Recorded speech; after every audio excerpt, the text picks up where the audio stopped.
and in Aurora. Leaders consider reforms that protesters have been pushing for. A trio of Aurora City Council members aim to demilitarize the police and ban most uses of chemical weapons such as tear gas. Now, the two ordinances will be discussed at a council committee meeting this week.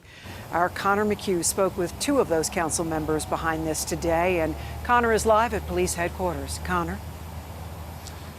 Kathy, these proposals come after repeated incidents between Aurora police and protesters here in this city, but Councilmember Juan Marcano says these changes were actually being discussed before any of that even happened. He says both of these ordinances propose changes to different ways of policing, but they both aim to accomplish the same goal, and that is rebuilding the community's trust. It scenes like this Aurora Council members Juan Marcano and Allison Coombs never want to see again. Clouds of smoke amidst clashes between police and protesters in the use of chemical agents. We had a number of people who were essentially bystanders caught up in the use of chemical weapons for crowd control.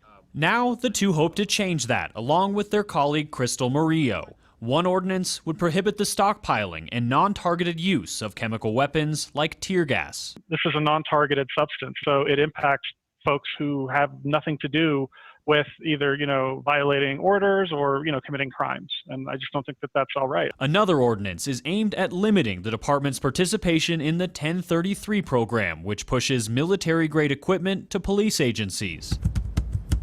Federally available records show APD has taken in dozens of rifles and other equipment over the past 20 years, including this mine-resistant vehicle. The militarized hardware, like the weapons of war is what I like to refer to them as, are having a detrimental effect in community relations and are not actually demonstrating any real gains in terms of reducing criminal activity or making officers safer. In a statement to CBS 4, Aurora Police Chief Vanessa Wilson chose not to comment on the proposed ordinances, but said she believes, quote, an educated discussion with council needs to occur about how these non-lethal tools protect the community as a whole and prevent the escalation of violent encounters. Now, Marcano and Coombs say that this does not ban the smaller scale use of chemical weapons, just those larger scaled and non-targeted uses. They will bring this proposal on September 10th to the Public Safety Courts and Civil Service Committee here in Aurora. Live tonight in Aurora, Connor McHugh covering Colorado First. Thank you, Connor.